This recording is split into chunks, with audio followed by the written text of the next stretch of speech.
लेकिन I think it's very important for all of us to be. Sheikh Hasina সরকারের পতনের পর বাংলাদেশের বর্তমান পরিস্থিতি নিয়ে এবার মুখ খুললেন বলিউড অভিনেত্রী প্রীতি জিন্তা। বাংলাদেশে যাতে দ্রুত শান্তি ফিরে আসে সেই প্রার্থনাই করেছেন অভিনেত্রী। সম্প্রতি সামাজিক মাধ্যমে প্রীতি লেখেন, বাংলাদেশে এখনো মানুষের সঙ্গে যে হিংসার ঘটনা ঘটছে তা দেখে আমি বিধ্বস্ত ও ভেঙে পড়েছি। মানুষকে হত্যা করা হচ্ছে, ভাঙচুর চালানো হচ্ছে, মানুষ ঘর হারাচ্ছে। আশা করছি নতুন সরকার এই ধরনের হিংসা বন্ধ করতে যথার্থ পদক্ষেপ নেবে। তাদের জন্য আমি প্রার্থনা করছি। প্রীতির আগে সোনু সুদ, রাবিনা ট্যান্ডন ও আদিল হোসেনও বাংলাদেশ নিয়ে সরব হয়েছেন।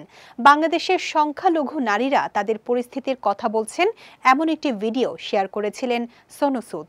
বাংলাদেশে আটকে পড়া ভারতীয়দের যাতে শীঘ্রই তাদের দেশে ফিরিয়ে দেওয়া হয়, সরকারের কাছে সেই আর্জিও রেখেছিলেন তিনি। সোনু সুদের পাশাপাশি অভিনেত্রী রাবিনাও নিজের সোশ্যাল হ্যান্ডেলে লিখেছিলেন, নির্যাতিতদের জন্য আমার সমবেদনা রইল। অবিলম্বে এই হিংসা বন্ধ হোক। বিশ্ব নেতা ও নেটাগরিক এই হিংসার বিরুদ্ধে প্রতিবাদ করুন। বাংলাদেশের প্রতি বলিউড তারকাদের এমন পোস্টকে সাধুবাদ জানাচ্ছেন এই দেশের তরুণরা।